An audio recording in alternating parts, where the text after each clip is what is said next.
बिस्मिल्लाहिर्रहमानिर्रहीम, अस्सलाम वालेकुम and a very good morning to all of you. आप देख रहे हैं सिटी एट 10 और मैं हूँ ज़हरा रज़ा। उम्मीद है आप सब लोग खैरियत से होंगे, ठीक ठाक होंगे और अपने दिन का, अपनी सुबह का एक अच्छा सा आगाज़ भी कर रहे होंगे। हम भी अपने प्रोग्राम का आगाज़ करेंगे एक अच्छे पैगाम के साथ, एक अच्छी बात के साथ। तो आइए देखते हैं हमारा सेगमेंट एक दिन एक नेकी। नहमदुहु व नसल्ली अला रसूलिहिल करीम, अम्मा बाद। मेरे दोस्तों, बुज़ुर्गों, भाइयों और मेरी बहनों, आज का मेरा पैगाम ये है, जहन्नम से छुटकारे का आसान तरीक़ा। जहन्नम से छुटकारे का आसान तरीक़ा। रसूल अकरम सल्लल्लाहु अलैहि व आलिहि वसल्लम ने इरशाद फरमाया, जो शख्स फ़जर की नमाज के बाद किसी से बात करने से पहले 7 मरतबा ये पढ़ लेता है, अल्लाहुम्मा अजिरनी मिनन नार, अल्लाहुम्मा अजिरनी मिनन नार, तो अगर उसी दिन उसका इंतकाल हो जाएगा तो अल्लाह रब्बुल आलमीन इसको जहन्नम से नजात अता फरमा देगा। इसलिए मैं अपने भाइयों से, बहनों से इल्तिमास करता हूँ, फ़जर की नमाज के बाद किसी से बात करने से पहले 7 मरतबा ये पढ़ लिया करें, अल्लाहुम्मा अजिरनी मिनन नार, ए अल्लाह मुझे जहन्नम की आग से बचा ले। अल्लाह मुझे भी, आपको भी इस पर अमल करने की तौफ़ीक़ अता फ़रमाए। व आखिरु दावाना अनिल हम्दुलिल्लाहि रब्बिल आलमीन। आमीन सुम्मा आमीन। अल्लाह पाक हम सब को जहन्नुम की आग से बचाए और हम सब की मग़फ़िरत करे। चलते हैं अपनी टॉप स्टोरीज़ की जानिब नज़र डालते हैं कि प्रोग्राम के पहले हिस्से में हम किन मौज़ूआत के हवाले से बात करेंगे।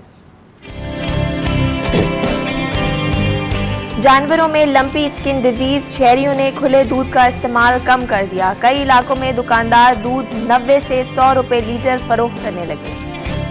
कराची में जराइम पर काबू पाने के लिए अहम इकदाम, क्रिमिनल रिकॉर्ड के हामिल पुलिस अफसरान की अहम ओहदों और फील्ड पोस्टिंग पर पाबंदी आयद कर दी।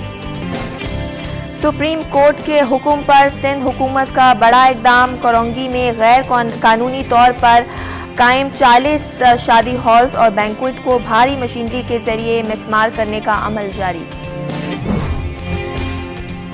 रमज़ान की आमद से कबल ही मुनाफाखोरों ने बेसन और दालें महंगी कर दी। बेसन और दालें अवाम की पहुंच से बाहर। यौम पाकिस्तान के मौके पर दहशतगर्दी के खदशे के पेश नज़र कराची पुलिस ने सिक्योरिटी प्लान तैयार कर लिया। शहर के हसास इलाकों में गश्त और स्नैप चेकिंग बढ़ा दी। जी, ये तो थी आज की टॉप स्टोरीज़। इनको डिटेल में डिस्कस करेंगे। इस वक्त हमें स्टूडियो में ज्वाइन कर चुके हैं हमारे सीनियर रिपोर्टर फैसल शकील साहब। उनको भी वेलकम करते हैं। अस्सलाम वालेकुम फैसल साहब। वालेकुम अस्सलाम। कैसे हैं? अल्लाह का करम, अल्हम्दुलिल्लाह। चलते हैं अपनी पहली स्टोरी की जानिब और आपको बताएं कि लंपी स्किन डिजीज़ के बायस जो दूध फ़रोख्त है उसकी उन्होंने जो दूध की कीमत है उसमें कमी कर दी है। और दूध फरोशों ने ये कमी इसलिए की है क्योंकि दूध की जो है डिमांड वो एकदम से कम हो गई है और जो शहरी है वो खुले दूध से डब्बे के दूध पर उन्होंने स्विच कर लिया। और शहरियों का कहना है कि लंपी स्किन डिजीज़ के बायस मोहतात हैं और चाय और दीगर इस्तेमाल के लिए डब्बे और पाउडर का दूध इस्तेमाल कर रहे हैं। और अभी आपको बताएं कि जो सरकारी रेट लिस्ट है जो उसके मुताबिक दूध की जो कीमत है वो 120 रुपये फ़ी लीटर है, लेकिन रिटेल मार्केट में यही दूध जो है वो 140 से 150 रुपये फ़ी लीटर में फ़रोख्त हो रहा था। लेकिन चूँकि आप लंपी स्किन डिजीज़ आ गई उसके बाद जो है दूध की डिमांड कम हो गई। डिमांड कम होने से जो है उसकी फ़रोख्त कम हुई है और फ़रोख्त कम होने से उसकी कीमत भी कम हो गई है। जी, क्या कहेंगे फैसल साहब? अभी जो दूध 150 रुपये फ़ी लीटर में फ़रोख्त हो रहा था, अब वही दुकानदार 90 रुपये फ़ी लीटर में फ़रोख्त कर रहे हैं। मैं ये कहूँगा ये मकाफ़ात अमल है। अल्लाह की लाठी बेआवाज़ होती है। ये आवाम से दूध फरोश जो है वो कई गुना मुनाफा कमा रहे थे और हरदर्मी ये थी कि सरकारी जो रेट 110 रुपये थे, लेकिन ये 110 रुपये बेचने पे राज़ी ही नहीं थे किसी तरीके से। अब 90 रुपये जो है वो किलो बेच रहे हैं। तो ये इससे जो है वो गरीब आवाम जो कि दूध के लिए परेशान थे वो मिल रहे हैं। लेकिन डॉक्टर्स की जानिब से ये कहा गया है कि जो ये डिजीज़ आई है जानवरों में, इससे दूध और गोश्त में कोई फ़र्क नहीं पड़ेगा। इससे किसी किस्म का मुतासरा, लेकिन एक आवाम में खौफ है। यही कहते हैं कि डिमांड जब कम हो जाती है तो रेट खुद ब खुद कम हो जाते हैं। यही आवाम को चाहिए। रमज़ानों के लिए भी मिसाल है कि आप जो है वो अभी कोई भी फ्रूट पे जाएंगे ना आप, तो वो इतने महंगे हो गए, दुगने रेट कर दिए गए। अभी रमज़ान आए नहीं है और रमज़ान की आमद जो है कुछ देर पहले ही इन्होंने जो है वो फ्रूट के रेट ऊपर कर दिए हैं। अगर ये अभी आवाम इसी तरह, जैसे कि दूध उन्होंने छोड़ा है और खौफ की वजह से छोड़ा है, अब यही खौफ अगर पावर है, अगर वो बायकॉट करें तो किसी भी चीज की कीमत नीचे आ जाएगी, वरना ये फेंकना पड़ेगा इन्हें। दूध भी बहाया था, याद है आपको कि जब ये कोरोना आया था तो उसके जो ये था तो दूध बहाया गया था, उसकी सेल जो है वो शादी हॉल से बंद हो गए थे। अभी भी कहा जा रहा है कि कई जो 10 मन के बजाय जो फरोख्त है वो 5 मन रह गए, यानी कि 5 मन जो है वो कम हो गई है। देखिए 5 मन नहीं होगा, 5000 मन होगा, ऐसा होगा। 5 मन तो बहुत कम होता है। मैं आपको एक चीज़ बताऊं कि ये सूरत हाल ये है कि आप अगर चाहेंगे ना तो इस पे कंट्रोल कर सकते हैं। वो इसी तरीके से कर सकते हैं कि आप जो है वो चीज़ लेना छोड़ दें, या वो उतनी लें, चाहे कोई भी सब्ज़ी फ्रूट। जब आप देख रहे हैं कि इसके रेट बढ़ गए, अब गोश्त, गाय का गोश्त जो है, आप ये दिखाएं कि ये बीफ 850, 800, 900 रुपये, और अगर आप अपने पसंद का लेंगे तो 1000 रुपये। ये मैंने खुद ख़रीदा इसलिए कि मैं जानता हूँ, ठीक है। अब वो जो है वहाँ नहीं, अब ऐसा है कि कसाई जो है वो आवाज़ दे दे के बुला रहे हैं, जो सही तरह बात नहीं करते थे आवाम से, वो उनकी हालत ये हो गई, उनकी भी सेल आधी की आधी हो गई। तो ये सब जो है वो इसीलिए हुआ है, और ये अल्लाह ताला की तरफ से एक वार्निंग है, मैं बताऊँ आपको, उन मुनाफाखोरों के लिए भी और आवाम के लिए एक नसीहत है कि आप जो है जिस चीज़ पे ज़्यादा महंगाई हो रही हो तो उस पे से आप जो है वो हाथ हटा ले, बगैर उसके काम कर सकते हैं। अगर टमाटर महंगा है तो दही इस्तेमाल कर सकते हैं, तो इस तरीके से आप ये भी कर सकते हैं। अगर दूध यहाँ महंगा है तो पाउडर का दूध इस्तेमाल कर सकते हैं, टेट्रा पैक इस्तेमाल कर सकते हैं। तो आप देखिए खुद ब खुद रेट कम हो जाएंगे। वो स्विच कर गए हैं इस पे, पाउडर के दूध पे और जो टेट्रा पैक है उस पे। अच्छा, एक और बात करेंगे इस हवाले से भी कि दूध तो महंगा हो गया, लेकिन हमने ये भी कहा कि जो लंपी स्किन डिजीज़ है, माहिरीन का ये कहना है कि वो अफेक्ट नहीं कर रही, चाहे वो उसका दूध हो, मुतासरा जो जानवर है, चाहे वो उसका गोश्त हो, लेकिन उसके बावजूद जो है डिमांड कम हो गई है। मैं आपको बताऊं ना, ये खौफ है। अवाम ने वो जानवर देखा है तो उसका खौफ है, चाहे वो हो या नहीं। उसमें डॉक्टर्स माहिरीन ने तो बता दिया कि इससे कोई इफेक्ट नहीं हो रहा, लेकिन उसकी वजह से, खौफ की वजह से लोगों ने उस तरफ जाना छोड़ दिया है, वो नहीं परचेज कर रहा है मीट को। तो अब यही मिल्क को, मीट को, इसलिए कि ये खौफ ज़्यादा हो गए। अब लोग, बहुत से लोग हमारे जानने वाले तो अब सब्जियां खा रहे हैं, वो नहीं खा रहे, या वो मुर्गी की तरफ गए थे तो मुर्गी के रेट बढ़ गए थे। मुर्गी के कितने रेट तो यही वजह थी ना, आप वहाँ डिमांड ज़्यादा बढ़ गई तो इसलिए वो हो गए, यहाँ डिमांड ख़त्म हो गई तो यहाँ पे रेट नीचे हो गए। अभी मुर्गी में कोई ऐसी डिजीज़ आती है, कोई चीज़ होती है, तो ये मुर्गी भी जो है वो इससे भी बुरा हाल होगा। तो ये अल्लाह ताला की तरफ से मैं ये समझता हूँ कि जिन लोगों को दूध नहीं मिलता था, जो इनको मैसर नहीं था, उनको मैसर हो जाएगा 90 रुपए में, और वो लोग जो गोश्त नहीं खरीद पा रहे थे वो अब खरीद सकेंगे। लेकिन इस पे भी सोचना चाहिए उन लोगों को कि जो नाजायज मुनाफाखोरी करते हैं, ये तो हमारे दीन में भी इसकी कोई, बिल्कुल। और ये रमज़ान का महीना है, इसमें तो लोग इबादतें करते हैं, भूखों को खाना खिलाते हैं, सदका खैरात ज़कात देते हैं। अब ऐसी ज़कात खैरात और उसका क्या फ़ायदा है जब आप नाजायज़ मुनाफे से कमा के आप ज़कात दे रहे हैं? तो यार ये कहाँ का इस्लाम है, ये कहाँ का हमारा दीन है? तो हमें ख़ास तौर पर ये चीज़ देखनी चाहिए, और ख़ास तौर पर ये मुनाफाखोरी, इसका तो बहुत सख्त हिसाब है। ये तराजू अगर आप जो है वो नहीं नाप तोल में कमी करते हैं, इसमें तो लिखा है ख़ास तौर पर नहीं करते तो उनकी तो बहुत सख्त जो है वो सज़ा है। तो इस सिलसिले में आवाम को और ख़ास तौर पे दुकानदारों को और ये दूध फरोशों को, गोश्त फरोशों को ये चाहिए। पता भी नहीं दीन की अगर बात करें, अक्सर मैं जाती हूँ तो जब मुझे लगता है कि एक दुकान पे वही सब्ज़ी फल की अगर बात करूँ, रेट्स बिल्कुल डिफरेंट होते हैं, मैं तो उन्हें ये बात बताती हूँ, खुद बताती हूँ, ताकि उनमें ये शऊर पैदा हो सके। देखिए उन्हें सब शऊर पैदा है, वो इतने मासूम नहीं है जितने वो आपके सामने जाहिर करते हैं कि नहीं ऐसा है। अच्छा नहीं, मैं आपको एक चीज़ बताऊँ ना, मैं एक छोटे से बात बताऊँ। एक बच्चे का दूध है, वो मैं खुद बाय करता था, एक जगह से 1800 रुपये का मिलता था, एक जगह से 1900 रुपये का मिलता था, एक जगह से 2000 रुपये का मिलता था। मतलब अगर मैं एक सिर्फ गवर्नमेंट को, वफाकी गवर्नमेंट और सिंध गवर्नमेंट को एक छोटी सी राय देना चाहूँगा, यहाँ पर जो प्राइस कंट्रोल कमेटियाँ हैं ना, वो बनाई जाएँ, एक अथॉरिटी बनाई जाए, प्राइस कंट्रोल अथॉरिटी, जिसकी मर्जी जो मर्जी जितनी रेट पे बेच रहा है। अब एक समोसा आपको बताऊं मैं, बेकरी पे 25 से 30 रुपए का बिक रहा है, और जो है वो पिछले रमजान में 10 से 15 रुपए का था, अब 25 से 30 रुपए का हो गया। जिसकी मर्जी जो मर्जी रेट ले ले, आवाम जो कंज्यूमर है लेकिन प्राइस वो कंट्रोल मजबूर कमेटियां तो हैं, नहीं है। मैं आपको बताऊं, ये सिर्फ एसी को जो है वो पावर दी है, असिस्टेंट कमिश्नर है वो ये करते हैं, और वो भी रमजान में, और वो भी महदूद है। एक असिस्टेंट कमिश्नर कितनी जगह चला जाएगा। जैसे आपने नादरा की एक अथॉरिटी बनाई हुई है, जैसे आपने मुख्तलिफ, तो आप प्राइस कंट्रोल अथॉरिटी बना देना, उसमें बाकायदा लोग रखें, अवाम को कितना रिलीफ मिलेगा। आटा जहाँ महंगा है, जो एक प्राइस आपने गवर्नमेंट ने, सरकार ने मुख्तस कर दी है, वो उस पर काम करे, उसकी क्वालिटी को चेक करे कि ये इस क्वालिटी पे मिल रहा है।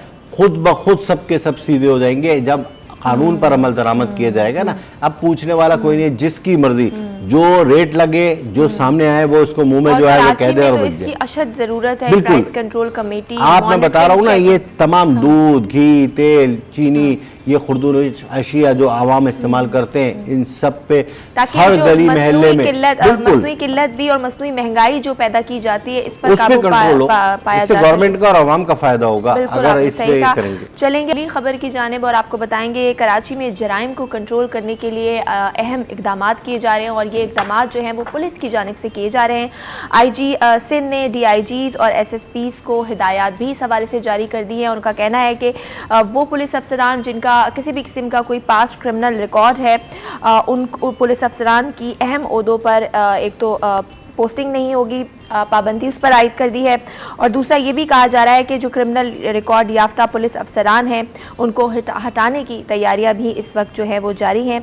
इस हवाले से बात करते हैं जी। आजकल हम देख रहे हैं पुलिस काफ़ी सरगर्म नज़र आ रही है, कभी स्क्रूटनी की जाती है, जो करप्ट पुलिस अफसरान हैं उनको सस्पेंड कर दिया जा रहा है। अब ये जो कहा जा रहा है कि किसी भी अगर पुलिस अफसरान का क्रिमिनल रिकॉर्ड है, एक तो सवालिया निशान है कि एक पुलिस अफसरान का पास्ट क्रिमिनल रिकॉर्ड कैसे हो सकता है, लेकिन होता है, तो उनकी अहम ओहदों पर और फील्ड पोस्टिंग पर पाबंदी आयद कर दी गई। अच्छा, सबसे पहले तो मैं बताऊं, पुलिस अफसर का अगर कोई क्रिमिनल रिकॉर्ड है तो वो हो सकता है इसलिए कि वो कहीं SHO लगाओ या कहीं SO लगाओ, वहाँ पे उसने कोई जराइम की वारदात की हो या उसमें मुलव्विस रहा हो या उसकी ईमा पर हुई हो। जैसे कि आपको याद है कि सच्चल के इलाके में वो SHO हारून कोराई, उसने जो है वो एक मर्डर किया, वो जो है ज़मानत पर आ गया, अब दोबारा SHO लगने के लिए उसका नाम लिस्ट पे है। तो ये चीज़ें, ऐसी कुछ चीज़ें सामने आई थी। वैसे तो हुकूमती तौर पर जो है जो पॉलिसी है वो यही है कि क्रिमिनल्स जो कि पुलिस अफसरान हैं जिनका क्रिमिनल रिकॉर्ड है उन्हें ना लगाया जाए। IG सिंध ने एक नोटिस जो है वो एक सर्कुलर जारी किया है गुज़िश्ता रोज़, और ये उसमें ख़ास तौर पे तमाम DIGs, जोनल DIGs को ये अहकामात दिए हैं कि क्रिमिनल रिकॉर्ड याफ्ता अफसरान को SHO, सेक्शन ऑफिसर जो कि ट्रैफिक का SO होता है वो, और इसके अलावा SIO जो इन्वेस्टिगेशन का SHO होता है जिसे आप कहेंगे वो, और चौकी इंचार्जेस, ये फील्ड अफसरान होते हैं। यहाँ पर कोई भी ऐसा पोस्टेड ना किया जाए। अहम ओहदे हैं उन पे आप नहीं रख सकते। वैसे पुलिस में रह सकते हैं। हाँ, वैसे पुलिस में रह सकते हैं, वैसे वो साइड उनकी कहीं पे भी पोस्टिंग हो जाएगी और वो काम करते रहेंगे। लेकिन ये डायरेक्टली जो है आवाम इससे होते हैं। कोई SHO जो होता है वो अपने इलाके का बादशाह होता है। इसी तरह तफ्तीशी अफसर जो SIO होता है, स्टेशन इन्वेस्टिगेशन ऑफिसर, जिस इस पूरे स्टेशन में जितने भी केसेस होते हैं उसका वो SHO होता है एक तरह से वो, और SO जो होता है सेक्शन ऑफिसर, जो ट्रैफिक का SHO जिसे कहते हैं वो। ये पोस्टें अहम पोस्टें होती हैं, इससे बराह रास्त आवाम का ताल्लुक़ होता है। तो उनको ये कहा गया है कि जितने भी SSPs और DIGs हैं वो क्रिमिनल्स जो भी जिन पर केसेस हुए हुए हैं उनको जो है वो यहाँ ना लगाएं।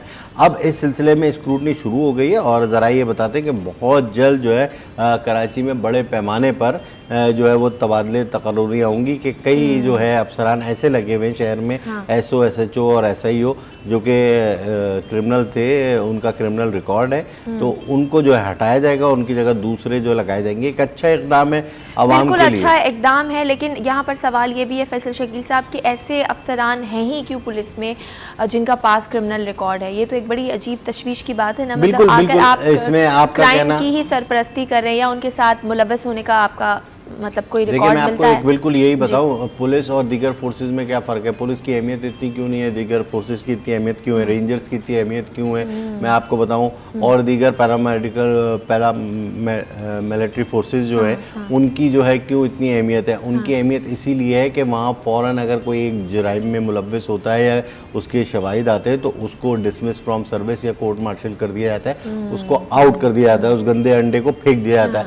लेकिन पुलिस ये एक ऐसा महकमा है जिसमें अगर कोई कत्ल में भी पकड़ा गया है और उसके जो है सरकारी असला इस्तेमाल हुआ है, जाली पुलिस मुकाबले उसने किए हैं, उसके बाद भी वो जो है वो वापस आ जाएगा, सस्पेंड होगा, केस बनेगा, अदालत जाएगा, जमानत लेगा, स्टे लेगा, वापस वहीं तैनात होगा और कर रहा होगा। इसीलिए इस महकमे से जो है आवाम का भरोसा उठता जा रहा है और फासले पैदा हो रहे हैं। अगर इसको महकमे को ठीक करना है तो इसमें से सबसे पहले काली भेड़े, इसको कहते हैं काली भेड़े, उनको निकालना पड़ेगा, तब जो है वो ये चीज़ होगा, सिस्टम सही होगा। सही।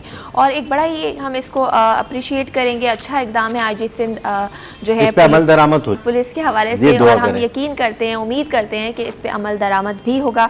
लेते हैं एक ब्रेक के बाद मज़ीद बात करेंगे, मिलते हैं इस ब्रेक के बाद।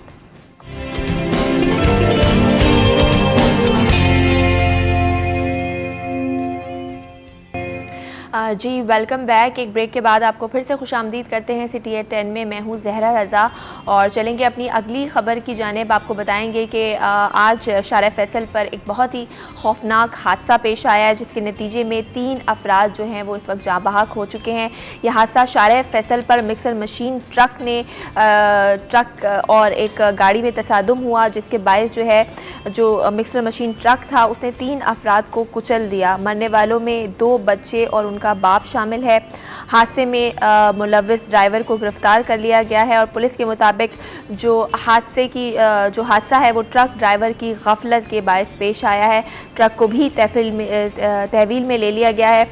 इस हवाले से बात करते हैं। जी आजकल क्या वजूहात है फैसल साहब? हम देख रहे हैं कि शहर कायद में मुसलसल जो है ट्रैफिक हादसात में इजाफा हो रहा है और आज भी बहुत ही खौफनाक और अफसोसनाक खबर है कि सुबह सुबह जो है 3 जानें चली गई, जिनमें से 2 बच्चे और एक बाप है। बिल्कुल, ये जो है मैं आपको बताऊं कि शहर में इस वक्त हादसा बहुत ज़्यादा बढ़ गए, जिसकी बड़ी वजह ये है कि एक तो जो ट्रैफिक पर अमल दरामद कराने वाले हैं ट्रैफिक पुलिस एहलकार, और दूसरा जो ट्रैफिक चलाते हैं यानी आवाम, हम, उनकी गलती है। दोनों की गलतियां होती हैं, ट्रैफिक कवानीन पर अमल दरामद नहीं करते। ये जो अफसोसनाक वाक़या पेश आया है, इसमें ज़हीरुद्दीन नामी शख्स है, ये अपने बच्चों के साथ जा रहा था और इन तीनों को कुचल दिया, पूरा ख़ानदान ख़त्म हो गया। और कराची में यौमिया मैं आपको बताऊं कि 5 से 7 अफराद ट्रैफिक एक्सीडेंट में जाँ बहक होते हैं, जिसमें से कुछ तो रिपोर्टेड होते हैं और कुछ नहीं होते। अगर हम इसका एवरेज लगाएं तो एक महीने में 150 से ज़ायद अफराद 150 से 200 अफराद जो है वो जाँ बहक होते हैं। और एक अगर ख़ानदान से शख्स जाता है तो पूरा ख़ानदान मुतासर होता है। ये पूरा ख़ानदान जो है वो इस अब जो है वो किस सदमे से दो चार होगा, इनके माली मसाइल क्या होंगे। तो एक मामूली सी गलती, एक मामूली सी कोताही जो है वो ये हादसे का सबब बनती है। और मैं एक सवाल ये पूछूंगी कि ये जो मिक्सर मशीन ट्रक है या जो ट्रॉलर्स हैं या जो बड़े बड़े टैंकर्स हैं, उनका भी एक टाइम पीरियड है कि रात में चलें। ये आम सड़क पे जहाँ पे गाड़ियाँ हैं, जहाँ पे स्कूल की वैन्स हैं, उनके बीच में इनका चलना भी किसी ख़तरे से कम नहीं है। बिल्कुल, ऐसा पूरी दुनिया में तो ऐसा है, लेकिन हमारे मुल्क में बदकिस्मती से ऐसा नहीं है। सब जो है ट्रैफिक के कवानीन भी मुकर्रर हैं और जो है वो लेने जिस लेन पे चलता है उनकी टाइमिंग्स हैं वो भी होती है। लेकिन यहाँ पे तो हैवी ट्रैफिक किसी भी वक्त किसी भी सड़क पे चल रहा होता है। आप देख लें, कोई पूछने वाला नहीं है, बस सिर्फ नजराना मिलता है ट्रैफिक पुलिस को तो जाने देते, कोई वो नहीं है। बाकायदा इनका तो एक सिस्टम बना हुआ है, इनके एक टोकन बने हुए हैं, रिश्वत के टोकन, वो एक महीने का जाके ले लेता है, उनको वो महीने का फिक्स नजराना है, वो दे दिया जाता है, वो टोकन मिलता है, वो पूरे शहर में घूमता रहता है और कोई पकड़ता है तो वो टोकन दिखा देता है। तो ये सूरत हाल है इस शहर में। ख़ास तौर पर ट्रैफिक, किसी भी मुल्क का अगर डिसिप्लिन देखना होता है तो वहाँ के ट्रैफिक को देखा जाता है, और यहाँ का अगर पाकिस्तान का डिसिप्लिन देखना है तो पाकिस्तान के सबसे बड़े शहर कराची का देख लें, यहाँ पर कोई डिसिप्लिन ही नहीं है। मतलब ट्रैफिक कवानीन की धज्जियाँ उड़ाते हैं, सिग्नल पे नहीं रुकते, नो पार्किंग में गाड़ी खड़ी है, कोई पूछने वाला नहीं है, चिंची रिक्शा चल रहे होते हैं, ओवरलोडेड जो है वो गाड़ियाँ चल रही होती हैं, कोई रोकने वाला नहीं है, पूछने वाला नहीं है। हाँ, चालान पहले काटा जा रहे थे बड़े पैमाने पर, रोज़ाना शहर में 20,000 के करीब चालान हो रहे थे। अब वो एडिशनल आईजी ने पाबंदी लगाई है तो 10,000 के करीब हो रहे हैं, और उससे फ़ायदा किसको हो रहा था? उस कंपनी को हो रहा था जिसने जो है वो ठेका लिया हुआ था और ये मशीनें जो है चालान करने की दी हुई थी। उन्हें जो है एक चालान के 20 रुपये मिलते थे, तो वो तकरीबन साल के 7 करोड़ रुपए कमाते थे आवाम की जेब से। और कराची के आवाम कितने 90 करोड़ से जायद का चालान भरते थे सालाना। तो इतना बड़ा चालान मतलब भरे जा रहे हैं। इसलिए एक तो मैं बताऊं आपको, यही तो कराची चालान आप इसलिए भर रहे हो ना कि आपकी ये जो हमारी आवाम है ना, की पाबंदी करवा रहे हो, रूल्स वही के वहीं ब्रेक हो रहे हैं, मैं बता रहा हूं चालान भी ना, बढ़ इसकी रहे हैं। कमजोरी क्या है, सिस्टम की कमजोरी है। यही हमारी आवाम अगर मेट्रो मोटरवे पुलिस पर जाती है, मोटरवे पे जाती है, तो वो कवानीन पे पाबंदी करती है, इसलिए कि उन्हें पता है इतना बड़ा चालान होगा, और इसलिए उन्हें पता है कि रिश्वत नहीं होगी। तो इसलिए वो सीट बेल्ट भी लगाते हैं, स्पीड पे भी कंट्रोल होता है, अपनी लेन में भी चलते हैं, इंडिकेटर भी देते हैं, सारी चीजें करते हैं, ठीक है। और यही अगर वो शहर की सड़कों पे आए तो वो नहीं करते, इसलिए कि उन्हें पता है कि यहाँ पे कोई खौफ नहीं है, 150 देंगे, जान छुड़ाएंगे पुलिस वाले से और निकल जाएंगे, कोई वो मसला नहीं है। और बहुत से बहुत अगर नहीं माना पुलिस वाला है तो चालान कितने का करेगा? 200 रुपए का करेगा यार, कोई मसला नहीं, वो उनके लिए नहीं है। यही 200 रुपए का चालान अगर 2,000 रुपए का हो जाए और एक दफा पड़े तो उसको याद रहेगा मैं ये कभी सिग्नल नहीं तोड़ूंगा। एक तो ये भी वजह है। इसके चालान के रेट आप एक तो मुंसिफाना चालान करें और ऐसे बंदे पे करें जो फिर उसके रिजल्ट हो।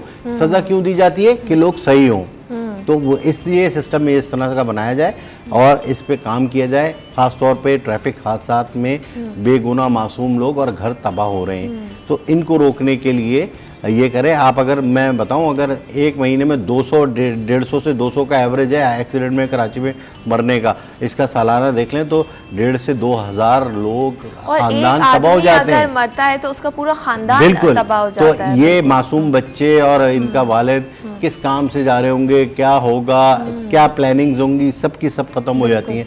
तो इसलिए खुदारा इस ट्रैफिक कवानीन पर अमल दरामद करें और अमल दरामद कराने वाले अपनी ड्यूटी एहसन तरीके से अंजाम दें। बिल्कुल आपने सही कहा, ट्रैफिक कवानीन की पाबंदी बहुत ज़रूरी है। ट्रैफिक लॉज हैं लेकिन उन दरामद नहीं होता, जिसके बायस ट्रैफिक हादसात जो हैं आए दिन बढ़ते जा रहे हैं। और फिर हम वही कहेंगे जो हुकूमत है, जो इंतज़ामिया है, जो इदारे हैं, उनकी गफलत है, उनकी नाअहली है कि कोई भी मासूम जान किसी दिन भी जो है वो चली जाती है। आज भी 3 मासूम जानें चली गई, इसकी कौन जिम्मेदारी लेगा? बहुत बड़ा सवाल है। चलते हैं अपनी अगली खबर की जानिब और आपको बताएं, शहर कायद में पानी का बहरान जो है वो शिद्दत इख्तियार करता जा रहा है। गर्मियाँ बढ़ गई हैं और पानी की किल्लत भी बढ़ गई है। कराची के कई इलाके इस वक्त ऐसे हैं जहाँ पर पानी मौजूद नहीं है। लोग मजबूरन टैंकर माफिया के रहमो करम पे हैं और पानी ख़रीद कर पी रहे हैं। बहुत सारे ऐसे इलाके हैं जहाँ के तो नलों में पानी आ ही नहीं रहा है। इस हवाले से बात करते हैं जी। इस वक्त शदीद बहरान देखने में आ रहा है पानी का, जिस हिसाब से गर्मी है, क्या कहेंगे फैसल साहब? जी बिल्कुल, यहाँ पर जो है कराची का अलमिया ये है कि कराची वालों को पानी उनका ही चोरी करके उन्हें बेचा जा रहा है। मैं आपको बात बताऊं कि ये पानी माफिया जो है ना वो डेली के करोड़ों रुपए कराची वालों से ले रहा है। उनका हक बेच तो जो है ना वो खरीद के। ये मेन मरकजी लाइन जो आ रही है, मैं बताऊं आपको, ये हब से जो एक मरकजी लाइन आ रही है, वहाँ से 48 इंच की लाइन है, उसको जो है मुख्तलिफ गोटों में, जिसमें रमज़ान गोट है, इसके अलावा जो है उसके साथ जो अतराफ़ के इलाके हैं, खैराबाद का इलाका है वहाँ पर, और जो है उसके अलावा जंजाल गोट है, यहाँ पर गुलशन मेमार है, यहाँ पर इन लाइनों में इन माफिया ने सुराख किए हुए हैं और यहाँ से पानी जो है वो निकाला जा रहा है। जो आवाम के लिए चलाया जाता है वो डम किया जा रहा है, एक जगह जमा करते और वो जो है वो टैंकर्स में उन्हीं को बेच रहे हैं। तो इसकी पूरा एक सिस्टम है। वाटर बोर्ड के लोग मुलव्विस हैं इसमें, पुलिस के लोग मुलव्विस हैं इसमें, जो कि महाना लाखों रुपए भत्ता लेते हैं। और ये टैंकर डिस्ट्रिक्ट वेस्ट में मंगोपीर, औरंगी टाउन, गुलशन मेमार, साइट एरिया और इसके अतराफ के इलाके, लियाकताबाद, नॉर्थ नाज़माबाद, यहाँ पर यहाँ के मकीन अपना ही हिस्से का पानी खरीदने पे मजबूर है। इस सिलसिले में हुकूमत को चाहिए, हुकूमत, रेंजर्स, इन्हें चाहिए फौरी तौर पर एक्शन ले ताकि आवाम का पानी उन्हें फ्री में तो मिल सके, लेकिन उन्हें मैसर तो हो सके। आपने सही कहा। आपने जब पता है, जैसे आपने बताया कि पानी इस एरिया से, इस पाइप से चोरी हो रहा है, तो सिंध हुकूमत की जब बात करते हैं वो कहते हैं पानी की किल्लत इस वजह से है क्योंकि पानी की तकसीम मुनसिफाना नहीं है, हमारे शहर को, सूबे को जो है पानी नहीं मिलता है।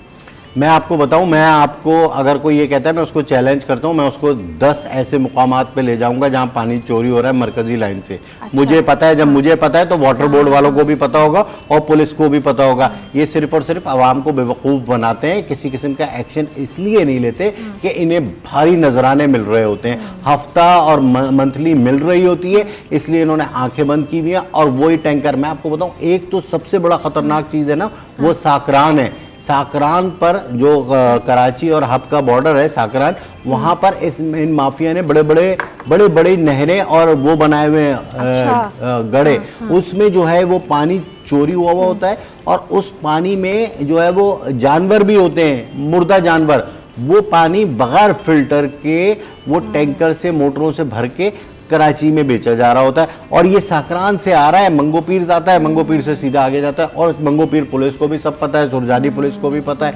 मेमार पुलिस को भी सब पता है, औरंगी पुलिस को भी सब पता है, और इनके हिस्से हुए में और ये सब पैसे ले रहे हैं। माफिया, इनको सबकी सरपरस्ती हासिल है। देखिए बिल्कुल इसमें बिजनेस बन गया। बिल्कुल इसमें भी दो जो है वो कैरेक्टर है। एक तो जो है कानूनी टैंकर माफिया, जो कि जिस करोड़ों रुपए भरता है और उसको लाइसेंस मिलता है और वो जो फिल्टर शुदा पानी होता है और वो पहुंचाते हैं, चलें, उनका तो एक बनता है समझ। लेकिन ये चोरी का पानी जो कि आवाम का आने वाला है, ये चोरी करके आप उन्हीं को बेच रहे हैं। और बेचारे, कितनी महंगाई हो गई है, इतनी गुर्बत है, महंगाई है, वो अपना पानी, एक गरीब आदमी जिसकी 15, 20, 25 हज़ार रुपए तनख्वाह होगी, वो 3 से 5 हज़ार रुपए पानी पे खर्च कर रहा है। बताएं, ये आलम हो गया। साहब, अगर इनकी कोई निशानदेही करने की कोशिश करता है तो उसके खिलाफ भी ये फिर सही, क्योंकि City21 की टीम ने अभी कुछ दिन पहले जो है इनके खिलाफ कार्रवाई की, निशानदेही की, तो इन्होंने यरगमाल बना लिया था हमारे। ये बिल्कुल, ये मैं बता रहा हूँ ना, इनके साथ मिले हुए हैं सब पुलिस वाले और ये इलाके के कुछ लोग भी मिले हुए, उन्हें भी पैसा मिलता है। तो बहुत, हेरोइन से ज़्यादा पैसा जो है ना वो इस पानी में, ये बता रहा हूँ मैं आपको, हेरोइन की फरोख्त से ज़्यादा पैसा इस पानी में है। तो उनके लिए किसी को बंद कराना, किसी को पिटवाना, किसी को किसी के साथ और किसी किस्म का इक़दाम उठाना, ये कोई मसला नहीं है। और उनके पास पैसा बहुत है। इसी तरह चलता रहेगा, हम अपनी बेसिक ज़रूरत जो है वो खरीद कर ही लेते रहेंगे। बिल्कुल, ये तो हुकूमत का फ़र्ज़ है कि पानी, ये तमाम जो बुनियादी सहूलियात हैं वो आवाम को दे। लेकिन हमारा अलमिया ये है कि हम जो है इसी पे तरस रहे हैं। पासपोर्ट बनाने के लिए, शनाख्ती कार्ड बनाने के लिए रिश्वत देनी पड़ती है, पानी हासिल करने के लिए पैसा देना पड़ता है, बिजली का बिल ठीक कराने के लिए पैसा देना पड़ता है, हर चीज़ के लिए हमें पैसा देना पड़ता है, अपने जायज़ काम के लिए हमें रिश्वत देनी पड़ती है। अब रमज़ान करीब है, अल्लाह के वास्ते इन गरीबों का ख्याल करे और इन्हें पानी जैसी जो सहूलत है वो दी जाए। और इन माफियाज के ख़िलाफ़, जो भी पानी माफियाज हैं, चाहे वो जंजाल गोट में हैं, चाहे वो रमज़ान गोट में हैं, चाहे वो खैराबाद में हैं, चाहे वो किसी भी इलाके में, उनको जो है उनके ख़िलाफ़ क्रैकडाउन किया जाए। और ये जब क्रैकडाउन हो जाएगा तो ऑटोमेटिकली पानी जो है लोगों के घरों तक पहुंच जाएगा और इनका जो है हमारा धंधा बंद हो जाएगा। बिल्कुल आपने सही कहा, जो इस तरह के माफियाज़ हैं उनके ख़िलाफ़ कार्रवाई होनी चाहिए, कोई ऐसा ऑपरेशन होना चाहिए ताकि कहीं तो उनका इस चीज़ को ब्रेक लगे, ख़त्म हो, क्योंकि इस तरह तो हम और परेशानियों में मुब्तला होते चले जाएंगे। चलते हैं अपनी अगली ख़बर की जानिब और आपको बताएं कि डालमिया के रेस्टोरेंट में सिक्योरिटी गार्ड और वेटर्स में शदीद तसादुम हो गया है, जिसके बायस एक भगदड़ सी मच गई और मुतादिद अफराद जो है इस भगदड़ का शिकार हुए। क्या मामला था, किस वजह से ये हुआ, आप जैसे फुटेजेस में देख भी सकते हैं कि बहुत सारे लोग इस वक्त जो है वो भगदड़ का शिकार हैं। जी, क्या अपडेट्स हैं फैसल साहब, क्या मामला था रेस्टोरेंट और रेस्टोरेंट में जो तसादुम हुआ है वेटर और गार्ड के दरमियान? डालमिया के करीब जो है वो एक बहुत बड़ा रेस्टोरेंट है जहाँ पर लोग जाते हैं अपनी फैमिलीज़ को डिनर्स कराने, और वहाँ पे तकरीबात भी होती है छोटी मोटी। बहुत हज़ारों लोग वहाँ मौजूद थे। उस दौरान जो है टिप के चक्कर में वेटर्स के ग्रुप में और सिक्योरिटी गार्ड्स में तसादुम हुआ और प्लेटों गोलियों का आज़ादाना इस्तेमाल, ख़वातीन भाग रही हैं, मासूम बच्चे भाग रहे हैं, खौफजदा हैं, सब कुछ हुआ, सारी चीज़ें हुई, मैदान जंग बन गया। ये फुटेज भी देख रहे हैं जिसकी गवाही है, लेकिन अलमिया ये है कि पुलिस ने कोई एक्शन नहीं लिया। और इस वक्त जब मैं देख रही हूँ ये तो एक लग रहा है खुदा न खासा पता नहीं क्या कोई ब्लास्ट हो जाता है या बिल्कुल ऐसी अफरा तफरी का आलम है। देखिए लोग आए थे अपने आप को खुश और एंटरटेन करने के लिए, अपनी फैमिली को काफी बड़ा रेस्टोरेंट, ये बहुत बड़ा रेस्टोरेंट है। यहाँ पे पहले जो है वो एक ओपन एयर जो है वो सिनेमा भी होता था, उस जगह ये रेस्टोरेंट कायम किया गया है। बहुत बड़ा ये रेस्टोरेंट है जिसमें जो है वो ये इस तरह से प्लेटें चली हैं, गोलियां चली हैं, भगदड़ मची है और कोई पूछने वाला नहीं है। ये उस सूरत गार्ड ने अपनी उसका भी इस्तेमाल किया, जो गन थी उसकी। देखिए गार्ड्स के ग्रुप में और वेटर्स के ग्रुप में पुलिस ये बताती है, लेकिन ठीक है ये हो गया, एक हादसा था, झगड़ा था, जो भी चीज़ें, लेकिन इससे कितने बच्चों और फैमिलीज पे कितना बुरा असर पड़ा, उनकी क्या वो भगदड़ मचने से वो जख्मी हुए। तो भाई गवर्नमेंट है ना, रेड होनी चाहिए, फौरन केस करें, दोनों को बंद करें, जो कानून बनता है। लेकिन कोई कानून पे अमल दरामद क्यों नहीं कर रहा? क्योंकि साहब का खाना आता होगा वहाँ से। गोली किसी को लग भी सकती थी, कोई मर भी सकता था। बिल्कुल बिल्कुल ऐसा हो सकता था, लेकिन नहीं, अल्लाह ने बचत की, नहीं हुआ। लेकिन ये कानून पर अमल दरामद करें ना, केस करें उस पर, जिसने भी ये किया है उसको गिरफ्तार करें ताकि आइंदा ऐसा ना हो। अभी एक हुआ है फिर दूसरा कहीं और होने लगेगा। तो भाई ये कानून है इस शहर में या नहीं है? जंगल का कानून है। उन्होंने कहा, इंतजामिया ने कहा हम केस नहीं करा रहे, तो पुलिस ने भी केस नहीं किया। अच्छा हाँ, तो ये असल चीज़ ये है कि वो इस पर पुलिस को एक्शन लेना चाहिए कि कई हज़ार लोग जहनी कैफियत का शिकार हुए, इस परेशानी का शिकार हुए, तो उस पर स्टेट को जो है वो एक्शन लेना चाहिए। अगर वो ऑनर नहीं करा रहे उस रेस्टोरेंट के, तो स्टेट तो है, स्टेट को कराना चाहिए। बिल्कुल आपने सही कहा, कानून तो है और कानून के मुताबिक तो एक इलीगल एक्टिविटी है, उसके खिलाफ फ़ौरन जो है मुकदमा दर्ज होना चाहिए। लेकिन अनफॉर्चुनेटली ऐसा होता नहीं, कानून मौजूद है लेकिन कानून पर अमल दरामद नहीं होता हमारे मुल्क में। बहुत शुक्रिया फैसल शकील साहब, आपका प्रोग्राम के दूसरे हिस्से में कुछ और मौज़ूआत को शामिल गुफ्तगू करेंगे, लेकिन फ़िलहाल वक्त हुआ एक ब्रेक का, कहीं मत जाइए, देखते रहिए सिटी एट 10।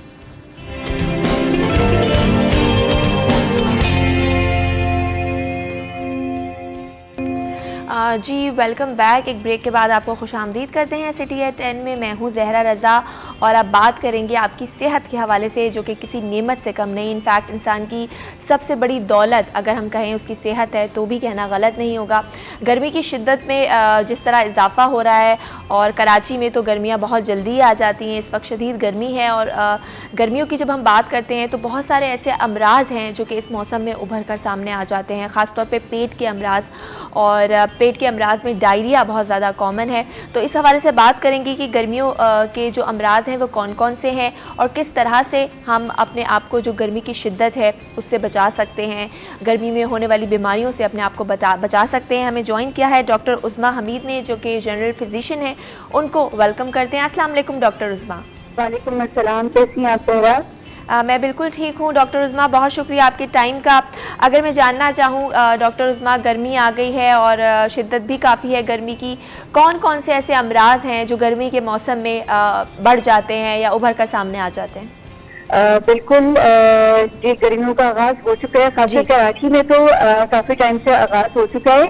देखिए गर्मियों में अक्सर क्या होता है कि हम लोग की ट्रांजिशन होती है, एक हम सर्दियों से गर्मियों में आ रहे होते हैं, तो हम काफी चीजों को ना अडॉप्ट करते हुए टाइम लगता है।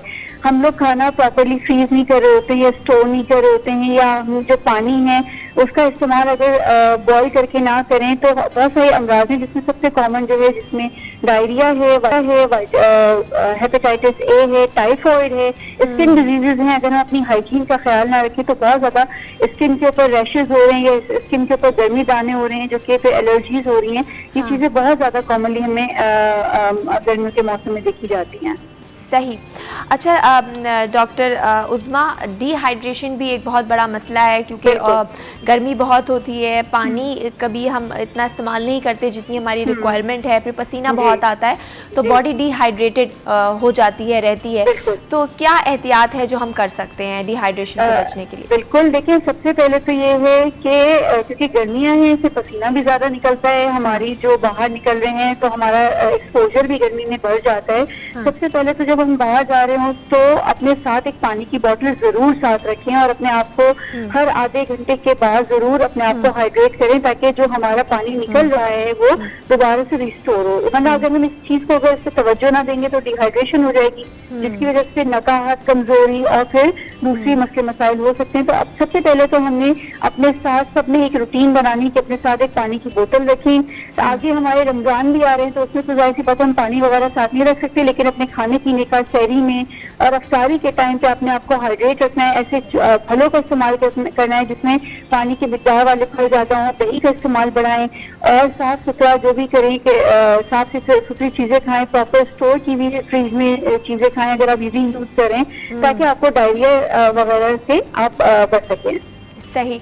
और डॉक्टर उस्मा, हम गर्मियों में बहुत ज़्यादा ठंडा गर्म भी कर रहे होते हैं, बहुत ज़्यादा एसी के रूम से, एकदम चिल्ड रूम से निकल के हम गर्मी में चले जाते हैं या गर्मी से निकल के ठंडे में आ जाते हैं। इसी तरह हम जो मशरूबात का इस्तेमाल करते हैं वो बहुत ज़्यादा ठंडा, बर्फ़ का इस्तेमाल, जिससे जो गला ख़राब है वो भी आजकल हम अगर देखें जिन्ना हॉस्पिटल में काफ़ी पेशेंट्स ऐसे हैं जो कि पेट के अमराज के साथ उनका गला भी ख़राब है।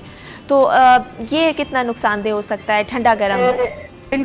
ये सबसे ज्यादा मैं आपको बताऊं कि जो आप कह लें कि गर्मी लगने की जो वजह है वो ये कि हम सडन जो हम एकदम से टेम्परेचर चेंज आ गए। जैसे हम फॉर एग्जांपल एसी वाली गाड़ी में जा रहे हैं, एकदम से धूप में आते हैं, आप एक एसी वाले रूम में बैठे हैं, फौरन से आपका एक ट्रांजिट चेंज हुआ, जिसकी वजह से आपका बॉडी जो मैकेनिज्म जो कि थर्मोस्टेट हमारा ब्रेन इसको कंट्रोल कर रहा होता है उसमें डिसबैलेंस हो सकता है, तो उसमें लू लगने का खतरा भी होता है ना।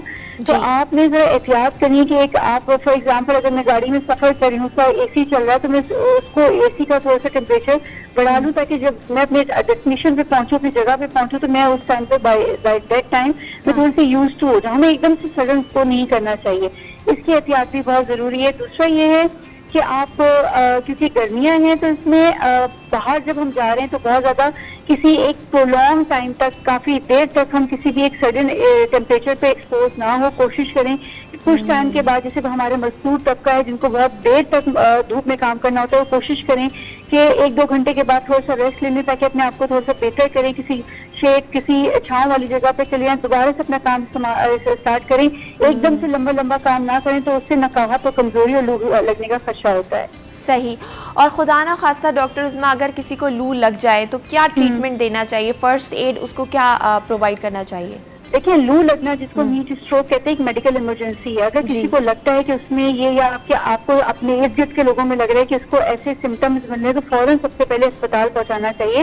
लेकिन बाय दैट टाइम जब तक आप उसको अस्पताल पहुंचा रहे हैं, या आप उसको फर्स्ट एड दे दें जिसमें आप उसको किसी शेडी एरिया यानी कि एक छांव वाले एरिया में ले जाएं, उसके बगल के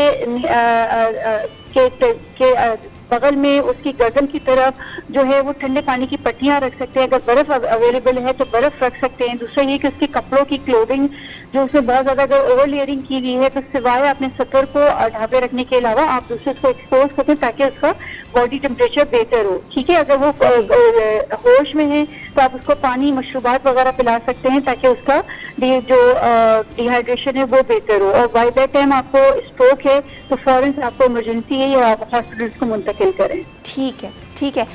सही, बिल्कुल सही कहा। और डॉक्टर उस्मा, गर्मियों में जब हम देखते हैं तो पेट के, जैसे आपने अमराज कहा, डायरिया बहुत ज़्यादा कॉमन है, तो अगर हम एहतियात की तरफ जाएं, क्योंकि हम बाहर का अक्सर देखते हैं, क्योंकि सुबह से खाना बना हुआ होता है, शाम तक चल रहा होता है, गर्मी की वजह से वो जाहिर है वो उस टेम्परेचर पे सड़ जाता है। इस तरह घर में भी हम फ्रिज में रखा हुआ खाना खा लेते हैं और गंदा जो अनहाइजेनिक फूड है उसकी वजह से भी डायरिया होता है। तो आप क्या समझती हैं कि गर्मियों में जो फ्रिज में रखा हुआ खाना है या बाहर का खाना या इस तरह का खाना जो कि सड़ गया हो, वो कितना मतलब अवॉइड करना चाहिए?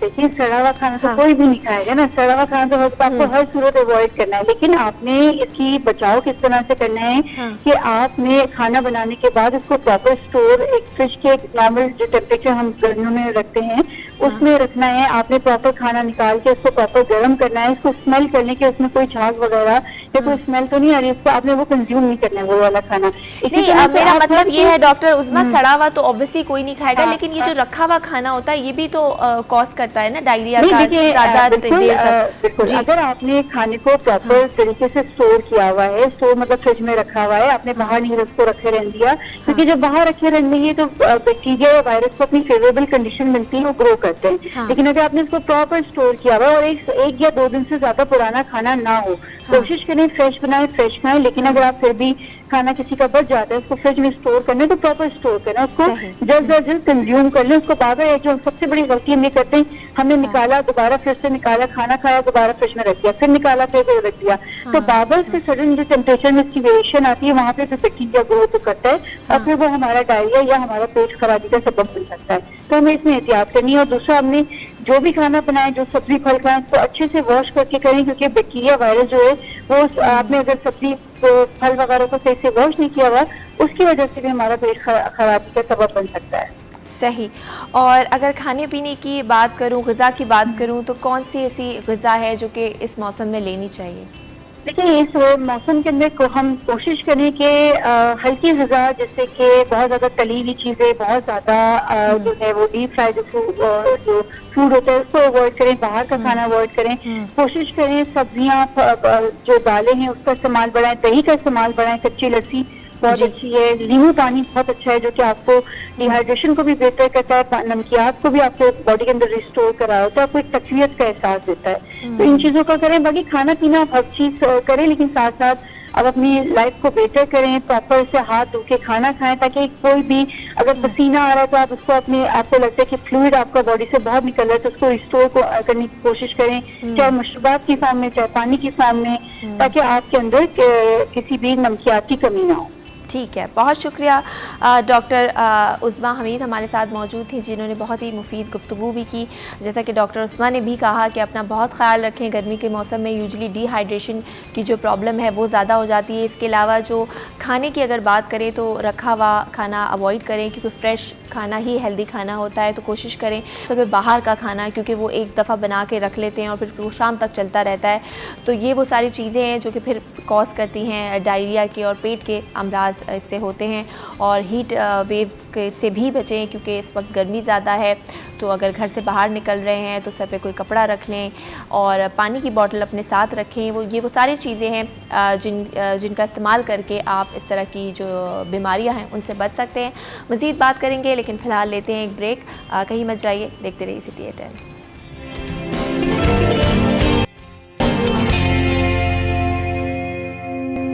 जी, welcome back after the break. आप देख रहे हैं सिटी 10। मैं हूँ ज़हरा रज़ा और चलेंगे हमारे अगले सेगमेंट, जिसका नाम है आज के भाव।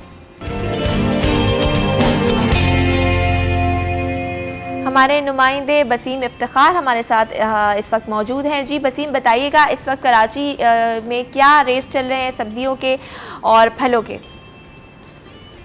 आज बिल्कुल कराची में सब्जियों की कीमतों में कमी के साथ इस्तेकाम बदस्तूर बरकरार है, लेकिन सस्ती सब्ज़ी की जो समरात हैं वो ताहाल शहरियों को उस तरीके से नहीं पहुंच पा रहे जैसे कि पहुंचनी चाहिए, क्योंकि सरकारी कीमतों पर सब्ज़ी ना सब्ज़ी मंडी में दस्तयाब है और ना ही इलाकाई बाज़ारों में फ़रोख्त की जा रही है। सब्जियों की कीमतों की बात करें तो टमाटर अभी भी हम देख रहे हैं कि शहर के मुख्तलिफ़ इलाकों में 80 रुपये फ़ी किलो तक फ़रोख्त हो रहा है। टमाटर हो गई, प्याज हो गया, लहसुन, अदरक और मिर्चें, ये रोज़ाना जो है वो खानों की तैयारी में इस्तेमाल किए जाते हैं। बड़े बड़े पकवान सेंटर्स में इनका इस्तेमाल किया जाता है, धनिया पुदीने की गड्डी जो है वो इस्तेमाल की जाती है। इस वजह से हम देख रहे हैं कि इनकी कीमतों में जो है वो इजाफा नहीं हो पाया है, क्योंकि तलब और रसद का जो फ़र्क है वो बेहतर है। इस नतीजे में हम देख रहे हैं कि टमाटर अभी भी जो है वो 80 रुपये फ़ी किलो तक फ़रोख्त हो रहा है। हर किस्म की मिर्चें जो हैं वो भी हम देख रहे हैं कि तकरीबन 200 रुपये तक फ़रोख्त हो रही हैं, और इसी के साथ साथ प्याज और आलू 35 से 40 रुपये फ़ी किलो तक फ़रोख्त हो रहा है। भिंडी की सूरत हमने देखी थी कि भिंडी हमने जो है वो तकरीबन 2 हफ्ते कबल जो है तकरीबन 240 रुपये से लेकर 320 रुपये फ़ी किलो तक फ़रोख्त हो रही थी। तहाँ भिंडी अब हम देख रहे हैं कि 200 रुपये पर आ गई है। मटर भी जो है वो शहर के मुख्तलिफ इलाकों में इस वक्त 120 रुपये फ़ी किलो तक फ़रोख्त हो रहा है, जो कि हमने देखा था कि 200 रुपये तक पहुँच गया था। गाजर भी हम देख रहे थे कि 120 रुपये फ़ी किलो तक जो पहुँच गई थी, अब जो है वो 80 रुपये फ़ी किलो पर फ़रोख्त हो रही है। इसी तरीके से बैगन, लौकी, तुरई हो गई, मूली हो गई, ये हम देख रहे हैं कि 80 रुपये फ़ी किलो पर ही बरस जमान है। इसी तरीके से अगर हम बात करें फूल गोभी की और बंद गोभी की, तो फूल गोभी 120 रुपये फ़ी किलो और बंद गोभी जो है वो तकरीबन 80 रुपये फ़ी किलो पर दस्तयाब ठीक है, बहुत शुक्रिया बसीम इफ्तिखार, हमें अपडेट कर रहे थे सब्जियों की कीमतों के हवाले से। और प्रोग्राम का वक्त भी अपने अख्ताम को पहुँच चुका है। कल फिर मुलाकात होगी कुछ नए मौज़ूआत के साथ। तब तक अपना बहुत ख्याल रखिएगा, अपनी सेहत का बहुत ख्याल रखिएगा। टेक केयर, अल्लाह हाफ़िज़।